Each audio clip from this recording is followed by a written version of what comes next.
Hello guys, Aryan academy classes में आपका स्वागत है। आज हम लोग विभिन्न एग्जामों में पूछे गए मैथ के क्वेश्चन को आज हम सॉल्व करेंगे, जो बहुत इंपॉर्टेंट क्वेश्चन है। अब इस क्वेश्चन को आप लोग बढ़िया से देखेंगे और एक दो बार प्रैक्टिस करेंगे ताकि आपको यह इस टाइप का क्वेश्चन आपको समझ में आ जाए। और यह क्वेश्चन बहुत इंपॉर्टेंट है क्योंकि प्रत्येक एग्जाम में यहाँ से एक या दो क्वेश्चन आता ही आता है। अगर आपको यह वीडियो अच्छा लगे तो प्लीज लाइक, शेयर और सब्सक्राइब चैनल को जरूर करें ताकि नेक्स्ट वीडियो का नोटिफिकेशन आपको मिल सके। तो चलिए अब हम वीडियो को शुरू करते हैं। फर्स्ट क्वेश्चन है हमारा, पहली 20 सम संख्याओं का योग कितना?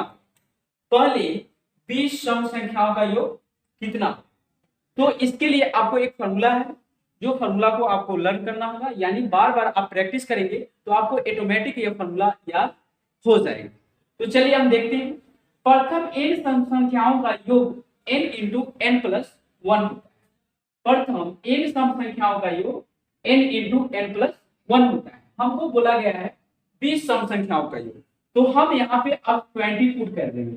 तो 20 इंटू में 20 प्लस 1, 20 इंटू में 20 प्लस 1। अब इसको हम लोग मल्टीप्लाई कर देंगे, तो 20 मल्टीप्लाई 21। अब इसको मल्टीप्लाई करेंगे तो ये हो जाएगा हमारा 420 420।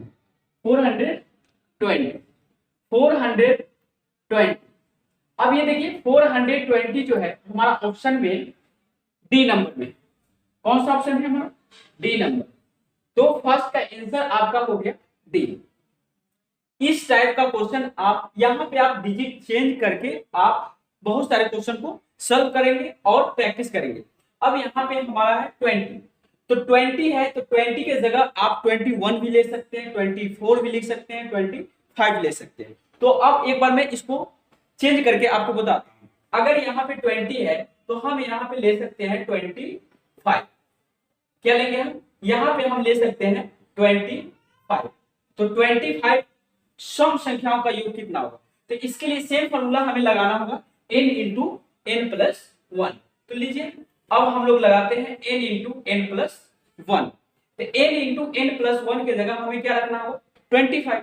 तो 25 रखेंगे तो ये होगा 25 इंटू में 25 प्लस 1।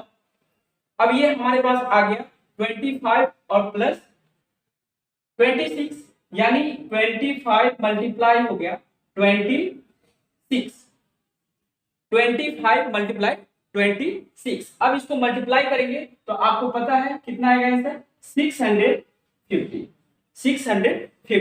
यानी पहली 25 सम संख्याओं का योग जो होगा वो 600 यानी 50 यानी 650 होगा, 650 होगा। चलिए अब हम लोग नेक्स्ट क्वेश्चन को देखते हैं। नेक्स्ट क्वेश्चन है हमारा 1000 के परवर्ती एवं पूर्ववर्ती। देखिए यहाँ पे क्वेश्चन पूछा गया है 1000 के परवर्ती और पूर्ववर्ती संख्याओं का योग क्या होगा। तो पहले आप ये जानिए कि परवर्ती का मतलब क्या होता है और पूर्ववर्ती का मतलब क्या होता है। परवर्ती यानी जो नंबर आपको दिया गया है उससे एक अंक पीछे, यानी एक माइनस उसमें कर दीजिएगा तो आपको क्या निकलेगा? परवर्ती। और एक आप प्लस कर देंगे तो वो हो जाएगा पूर्ववर्ती। समझ गए? तो 1000 के परवर्ती एवं पूर्ववर्ती संख्याओं का योग कितना होगा? तो अब आपको परवर्ती और पूर्ववर्ती समझ में आ गया होगा। तो देखिए इसमें से आप निकालिए और देखिए क्या आंसर आएगा। तो चलिए अब हम निकालते हैं इसको। 1000 का परवर्ती, 1000 का परवर्ती जो होगा वो कितना होगा? एक माइनस करना है। 1000 में क्या करना है? एक माइनस करना है। तो 1000 माइनस 1 तो कितना आएगा आपका? 999। उसके बाद 1000 का पूर्ववर्ती, ये हुआ परवर्ती। क्या बोलते हैं? परवर्ती। ठीक है। दूसरा है हमारा पूर्ववर्ती। पूर्ववर्ती निकालने के लिए हमें पूर्ववर्ती निकालने के लिए हमें जो नंबर दिया गया उसमें एक प्लस करना है। तो चलिए हम प्लस करते हैं। तो 1000 प्लस 1 यानी ये आ गया हमारा 1001। 1001 आपसे क्या पूछा है? योग। हो सकता है कई बार आपको डिफरेंस भी पूछेगा, डिफरेंस भी आपको पूछेगा, यानी 1000 के परिवर्ती और पूर्ववर्ती का यहाँ पे आपसे योग पूछा है, लेकिन कई बार आपको क्वेश्चन में वहां पे अंतर कर देगा, अंतर यानी डिफरेंस। तो परिवर्ती और पूर्ववर्ती का अंतर क्या होगा? तो अंतर होने करने के लिए आपको क्या करना होगा कि माइनस करना होगा। क्या करना होगा? माइनस करना होगा। तो अभी हमसे क्या पूछा गया है? योग पूछा गया, यानी सम पूछा गया। परिवर्ती और पूर्ववर्ती का क्या सम पूछा गया है। तो हम यहाँ पे दोनों अंकों को क्या करेंगे? दोनों अंकों को हम जोड़ देंगे, यानी 1001 प्लस में 999 को ऐड कर देंगे। तो ये हमारे पास हो जाएगा 1001 प्लस 999। ऐड करिए, ये 10 हो गया और ये 10 हो गया, 10 और ये हो गया कैरी 1 2 हो गया, यानी 2000 यानी 2000 हमारा दोनों का सम हो गया। तो कई बार आपसे अंतर पूछेगा तो वहां पे आप माइनस कर देंगे, यहाँ पे योग पूछा था इसीलिए हमने प्लस कर दिया। तो हमारा आंसर हो जाएगा option number C, option number C. चलिए अब हम लोग नेक्स्ट क्वेश्चन देखते हैं। Question number third, question number third है हमारा, एक अर्धवृत्ताकार धनुष का परिमाप। एक अर्धवृत्ताकार, देखिए ध्यान से क्वेश्चन को पढ़िए फिर आपको धीरे धीरे समझ में आ जाएगा। एक अर्धवृत्ताकार धनुष का परिमाप 72 सेंटीमीटर है। कितना सेंटीमीटर है? 72 सेंटीमीटर है। तदनुसार उस धनुष का व्यास, देखिए आपसे पूछा है धनुष का व्यास सेंटीमीटर में कितना हो, सेंटीमीटर में कितना होगा। तो पहले हम लोग अर्धवृत्ताकार धनुष बनाते हैं। तो धनुष अगर हम लोग बनाते हैं तो आप देखिए धनुष इस टाइप का होता है। अब यहाँ पे देखिए ये अर्धवृत्त भी दिखाई दे रहा है, अर्धवृत्त भी है और इसमें एक व्यास भी है। जो पूरे वृत्त का जो व्यास होता है वो हमारा क्या है? ये व्यास भी दिखाई आपको दे रहा होगा। तो यहां से आपको पूछा है कि व्यास सेंटीमीटर में कितना है, यानी आपको इसका लेंथ पूछा है, लंबाई पूछा है, व्यास की लंबाई कितनी है। जबकि आपको अर्धवृत्ताकार धनुष की परिमाप दे रहा है, यानी पेरीमीटर आपको दे दिया है। पूरे धनुष का पेरीमीटर कितना है? 72। तो अब हम इसको देखते हैं। देखिए आपको यहाँ पे क्या है? ये डायमीटर है। क्या है? डायमीटर। तो अब आपको पता होगा कि डायमीटर जो होगा होता है वह क्या होता है? रेडियस का डबल होता है, रेडियस का डबल होता है। तो किसी भी सर्कल का सेंटर अगर यहाँ पे ये है तो इसका रेडियस ये होगा और ये रेडियस होगा। अगर हम दोनों रेडियस को ऐड कर दें तो ये क्या बन जाएगा? डायमीटर बन जाएगा। दोनों रेडियस को अगर ऐड कर दें तो ये हमारा डायमीटर बन जाएगा, यानी r प्लस आर बराबर क्या होगा? 2r। r प्लस आर यानी 2r। तो ये 2r जो हो गया वो किसके बराबर हो गया? डायमीटर के बराबर हो गया, यानी d बराबर क्या हो गया आपका? 2r। समझ गए? तो अभी आपको इसकी लेंथ निकालनी है 2r। 2r यानी डायमीटर का लेंथ आपको निकालना है। तो अब देखते हैं हम लोग क्वेश्चन में देखते हैं अर्धवृत्ताकार धनुष का परिमाप दिया है 72। तो अब ये देखिए ये पूरे आपकी जो धनुष है इसकी परिमाप दिया है यहां से लेकर यहां तक, ये पूरा। तो आप जानते हैं कि वृत्त का परिमाप क्या होता है? वृत्त का परिमाप क्या होता है? वृत्त का परिमाप देखिए, वृत्त का परिमाप, वृत्त का परिमाप जो होता है वो 2 पाई आर होता है, 2 पाई आर।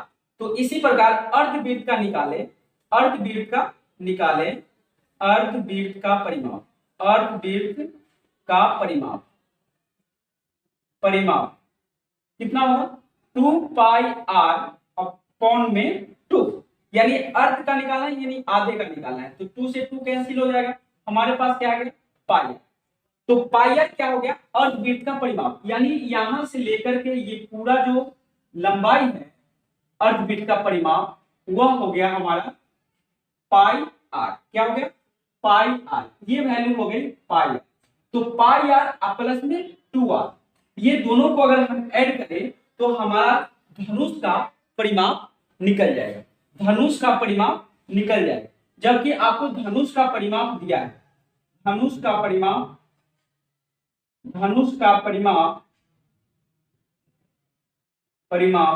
कितना है 72 सेंटीमीटर दिया हुआ है। हम धनुष का परिमाप निकालने के लिए अर्धवृत्त का परिमाप, तो अर्धवृत्त का परिमाप क्या है पाई आर है, प्लस व्यास की लंबाई कितनी है 2r, 2r हो जाएगा बराबर कितना हो गया, दोनों को ऐड करेंगे तो हमारा धनुष का परिमाप निकलेगा, यानी ये हो जाएगा 72 सेंटीमीटर, 72 सेंटीमीटर। अब यहां से आप देख रहे होंगे कि r और r दोनों कॉमन है, इसीलिए यहां से हम लोग r निकालते हैं। r निकालने के बाद इसमें क्या बचेगा पाई, r कॉमन ले लिए, पाई बचा, प्लस में 2 बच गया, r कॉमन पाई प्लस में 2 इक्वल टू क्या आ गया 72। तो यहां से आप पाई की वैल्यू आप पुट कर सकते हैं, पाई की वैल्यू पुट करिए तो यहाँ पे r बराबर देखेंगे r इंटू में 22/7 अब प्लस 2 बराबर हो जाएगा 72। चलिए इस चीज को हम लोग यहाँ पे समझते हैं, r इंटू में है तो r इंटू में है आपका 22/7 प्लस 2 इक्वल टू 72। देखिए ध्यान से देखिए, आपको ये बातें समझ में आ जाएंगी। 22, अब इसका एलसीएम ले लेते हैं, तो एलसीएम लेंगे तो क्या होगा, ये 7 होगा, 22 अब प्लस में 14, आप इसको प्लस कर लीजिए तो इधर देखेंगे आप आपका 72 है, r हो जाएगा, r इक्वल टू क्या आ जाएगा आपका मल्टीप्लाई, ये हो जाएगा 36/7 इक्वल टू 72। देखिए 36 पूजा कितना हो जाएगा 72। अब यहाँ से 7 से अगर मल्टीप्लाई करते हैं तो ये कितना हो जाएगा, क्योंकि नीचे है ये ऊपर जाएगा तो मल्टीप्लाई हो जाएगा, तो r इक्वल टू क्या आ जाएगा आपका, r इक्वल टू आ जाएगा 7 इंटू में 2, तो ये हो जाएगा 14 सेंटीमीटर, 14 सेंटीमीटर। जब आपका r 40 सेंटीमीटर है, कितना है 40 सेंटीमीटर है, तो आपका रेडियस कितना हो जाएगा, डायमीटर कितना होगा, डायमीटर, तो डायमीटर बराबर कितना हो जाएगा 2 इंटू में 14, 2 इंटू में 14, यानी ये हो जाएगा आपका 28 सेंटीमीटर, 28 सेंटीमीटर।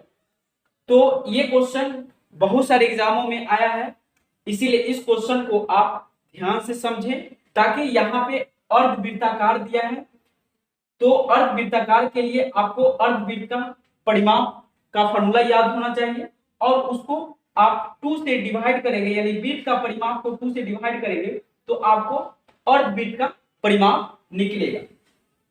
उसके बाद आप देख रहे हैं धनुष का परिमाप 72 गिवन था, तो पाई आर प्लस में 2r बराबर 72, पाई आर प्लस में 2r आपको पता है ये डायमीटर है, और पाई आर क्या है इसका पैरामीटर है, परिमाप है, दोनों को ऐड करके हमारा आया आंसर 72, जो कि क्वेश्चन में गिवन है। r इंटू में जब r कॉमन लिए तो पाई प्लस 2, पाई की वैल्यू रखे 22/7 प्लस 2 इक्वल टू 72। इसको सॉल्व करने के बाद आपका आंसर आया, r की वैल्यू जो रेडियस है वो आया 40 सेंटीमीटर। हमें निकालना था डायमीटर, यानी आपको पूछा था व्यास, क्या पूछा था व्यास, तो व्यास के लिए हमारा फॉर्मूला क्या होता है, यहाँ पे देखिए d बराबर 2r, तो r की वैल्यू हमने पुट किया, क्या आया हमारे पास 28।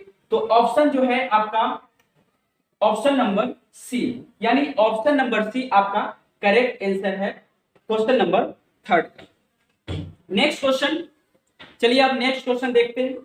क्वेश्चन नंबर 4 है हमारा, यदि बहुभुज का आंतरिक कोण, यदि बहुभुज का आंतरिक कोण 150 डिग्री है, देखिए यहाँ पे बहुभुज का आंतरिक कोण कितना है 150 डिग्री है, तो भुजाओं की संख्या कितनी होगी, भुजाओं की संख्या कितनी होगी। तो आपको यहां से दो चीज आपको पता होना चाहिए, यानी दो बातें आपको पता होना चाहिए। कि किसी बहुभुज का आंतरिक कोण का योग कितना होता है और किसी बहुभुज का बाहरी कोण का योग कितना होता है। बाह्य कोण का योग यानी बाहरी कोण का योग। तो यदि बहुभुज का आंतरिक कोण का योग 150 डिग्री है, कितना है 150 डिग्री।